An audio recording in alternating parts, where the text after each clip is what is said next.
Hey ERVers, we have a number of stories for you today, some good, some unfortunately bad, but we first want to start with a just quick reminder. We put out a video recently, we will link it up above, that talked about how we feel that our subscriber numbers are not indicative of what they should be.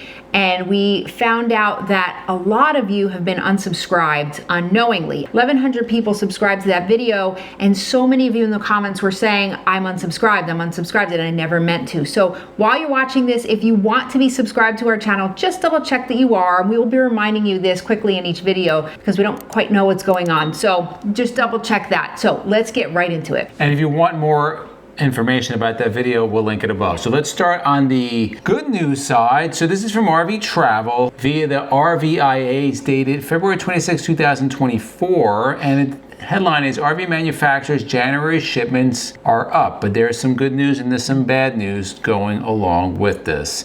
So regarding the numbers, overall RV shipments for January 2024 were 22,674 RVs were shipped. That is a total increase of 11.1% from the 20,405 RVs from January of 2023. So we're going to break down the numbers because there is a lot of positive in here, but then there's some really bad numbers in here also. And I always like to mention what Craig Kirby says. He usually says something positive about what's going on. He is the RVIA CEO and president, and he said he continues to be optimistic about the direction the industry is heading. This is certainly good news, at least for towables. Now let's get down to some of the numbers. As you may or may not know, towables are the largest segment of the RV industry. We're going to give you numbers. It's not going to be all that difficult because we only have January to January. So let's get into it. Travel trailers, 15,432 units shipped, an increase of 27.3%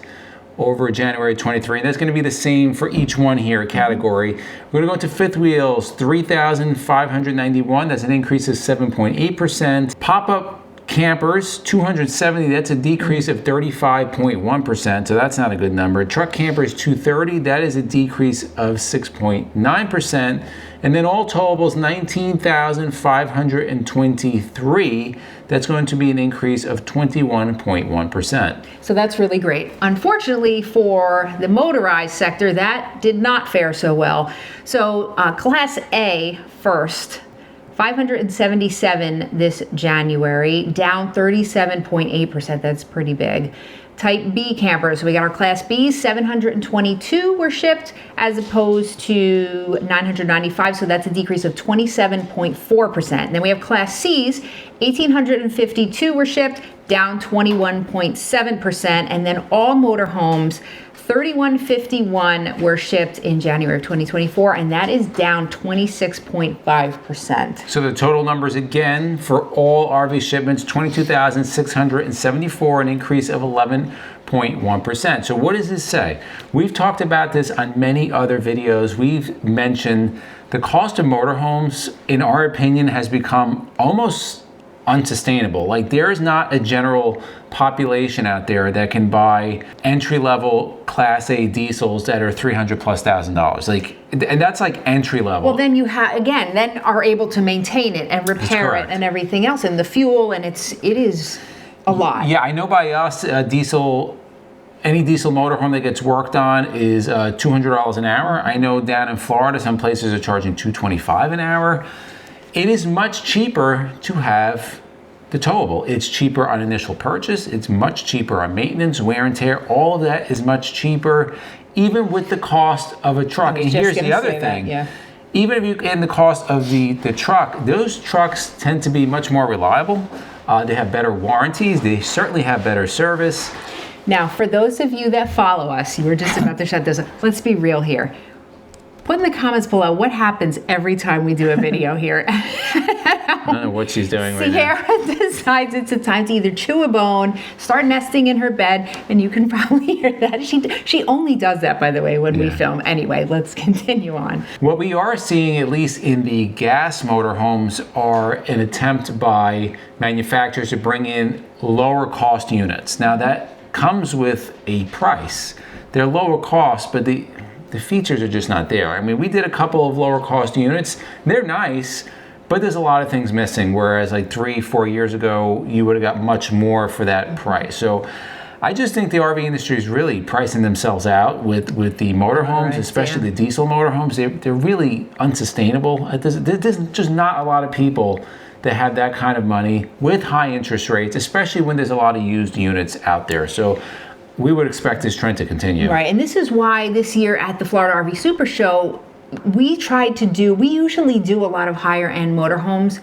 We try to showcase a lot of different motorized units for you. So we have a couple. We'll link one up above. We did a number of Coachmen that were quite affordable, and because a lot of people just don't have the cash laying around to take on that kind of purchase. Let's move into the not so good news now. Unfortunately, we always hate talking about this, but it has to do with layoffs. So this comes from RVtravel.com. It's dated February 16th, 2024, Forest River announces more layoffs and manufacturing plant to close. So on February 15th, Forest River announced a new round of layoffs. So the Elkhart, Indiana RV manufacturer reported that a total of 83 workers will be affected as of April 19th. Impacted positions may include management, maintenance, electrical, sales, purchasing, and others. It's very unfortunate. Now, this is going to be affecting their No Boundaries manufacturing plant in Goshen, Plant 77, and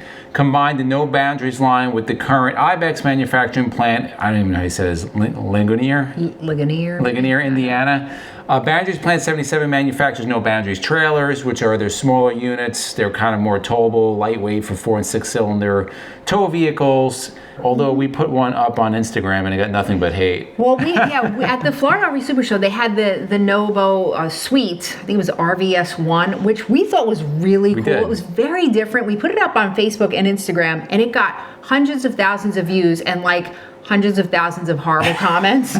People just didn't like it. I mean, I thought it was pretty cool, but yeah, to each his own. So this plant is being soaked into another plant, so maybe they're not as popular as we thought. Yeah, who knows? Current plans are to convert the Goshen plant into an enhanced parts and service center to improve customer service and satisfaction.